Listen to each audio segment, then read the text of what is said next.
The new transition to being a special teams coordinator and how that role's been going for you so far. Well, I'm excited for the opportunity. Coach Prime, to be able to trust me with that position and put me in that role, which is a critical role for our football program. Lets me know that my hard work's paying off. Lets me know that I've developed that kind of trust from him to get the job done. And I've embraced the role. I'm excited to work with the guys I'm working with, the kickers and punters and snappers. We've got some talent coming back, and I'm just excited to be able to be a part of that. And I think we've brought some good pieces in that are offensive and defensive players that are going to help us in some critical roles. So, yeah, I'm excited about it and embracing it, and I think it's going well so far. David Upton with The Athletic. What is the biggest difference between the version of coach that you were with at Jackson State and the coach that you have now going into 2025 and year 3 at Colorado?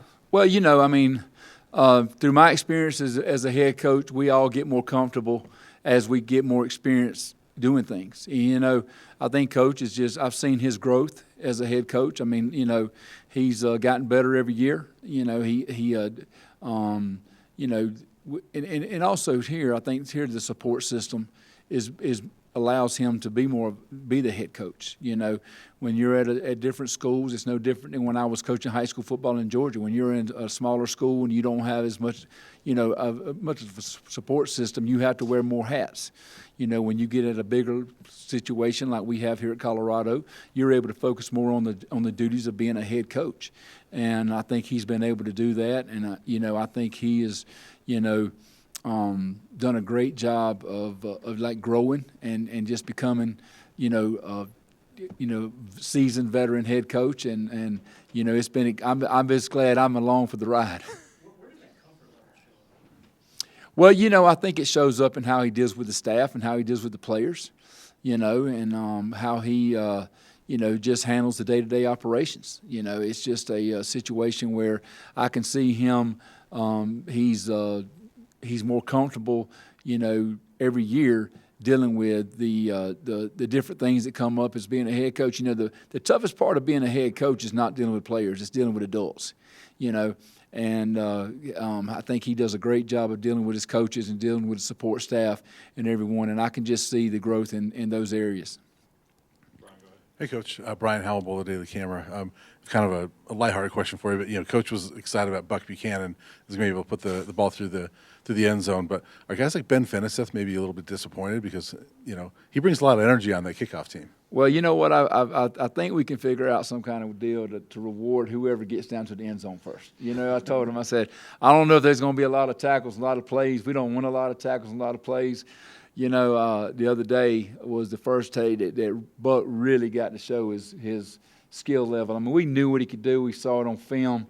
But, we had him kicking in the indoor, and he was kicking off from the 35 and putting it through the upright. So, I think there may be a fair catch, free kick situation at Colorado coming up, So we're excited about that. But yeah, I got to get with Ben and come up with some kind of reward system to see who can just get down to the end zone first. And then I want to ask you a follow-up, more of a serious question. But, guys like Ben and Brendan Gant we saw last year, how valuable is it when you have guys that really love that job of special teams, or really embrace it and want to be great as a special teamer? Well, you know what? It's a great situation to have a guy like Ben and then Gant last year who embraced their role on the football team and took pride in special teams. And so many guys they get focused on their offense and defensive position. They don't realize how important special teams is to get to the league. Coach Prime tells them all the time, if you're going to go into the NFL and play, you're probably going to have to play on special teams first. And I think we've gotten a lot of better job of some of our mainline starters understanding that and realizing that. But certainly a guy like Ben, it brings that energy, brings that pride and commitment, and can be a four-core guy for us, really helps us. And from a leadership standpoint, he gives us that leadership. People talk about on offense, the quarterback's the leader. On defense, maybe a linebacker or a safety's the leader. Nobody really talks about special teams leaders, but Ben's that kind of guy for us, And I think if he keeps working hard and doing the things he can do, he can be recognized as that role for us, for sure. Hi, Coach. Last year, Nikki Edwards, Youth Sports Report. LeJontay Wester, Jimmy Hoare Jr., prominent returners, other guys rotating in. When you look at your unit, could be some key guys as a returner for the Buffs this season? Well, we got the freshman, Q for 6, coming in that we feel like can really help us on the punt return situation. And then we got Farrakhan that's been working back there as well. So I think those two guys, they're young pups, but you know what? They're going to have to grow up fast. And I think definitely on the punt return situation, those two guys are two guys that we're definitely looking at early on to see what's going on. As far as kick return, I'm looking for like a guy like Cam Michael that's got a tremendous amount of speed. He's a 10-500 guy. So, and he did that in high school a lot. He's not as comfortable with returning punts, but, because that's a different animal. Returning punts, but you know what? I think we've got between those three guys, maybe Draylon Miller back deep in the off returner position because he has some experience from that last year.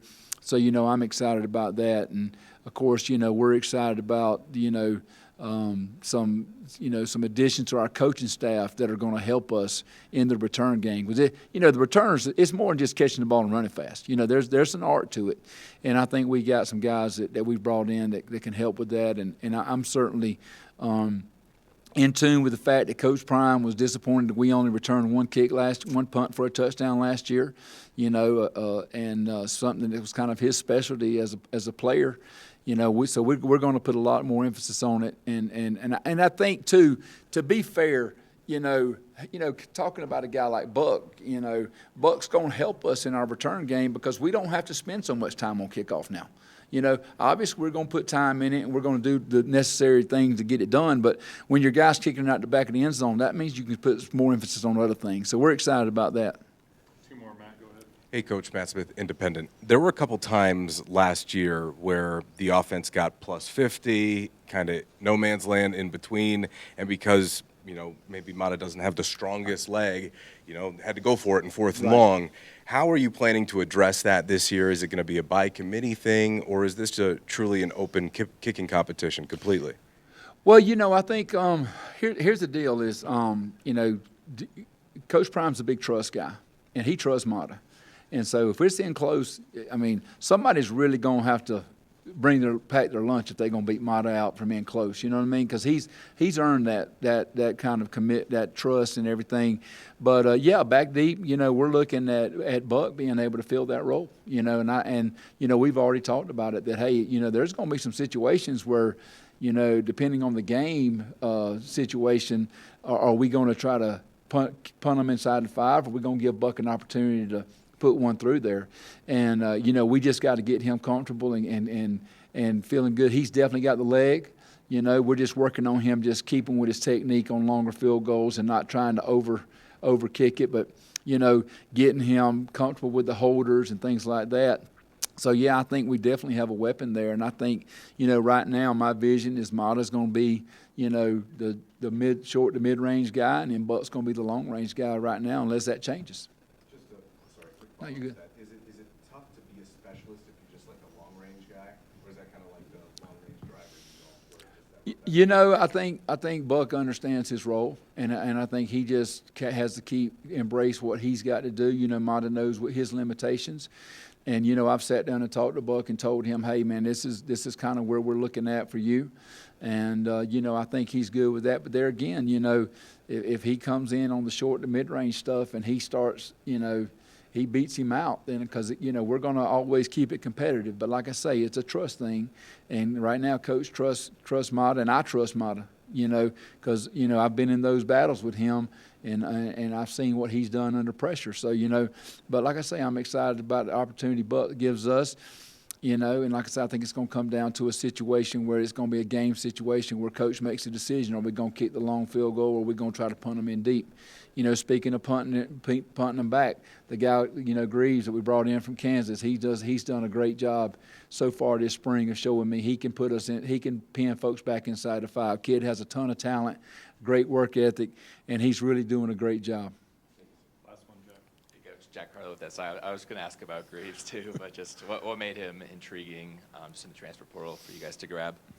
Well, you know, just watching his performance that you know, when he was at Kansas, knowing what kind of player he was there.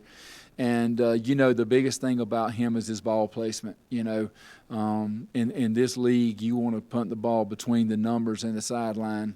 You don't want to punt it out there in the middle of the field. I mean, we saw some bad things happen last year when we mishit some and it went in the middle of the field. So, you know, he does a great job of not only, you know, pinning people inside the 5 and 10 yard line, which is what most people a lot of people judge punters on. But, you know, he's able to put that ball between the sideline and the numbers pretty consistently and get some great distance downfield with some hang time, which makes it much tougher on them. So, you know, we're just excited about his ball placement and his control over where he wants the ball and what we're asking him to do.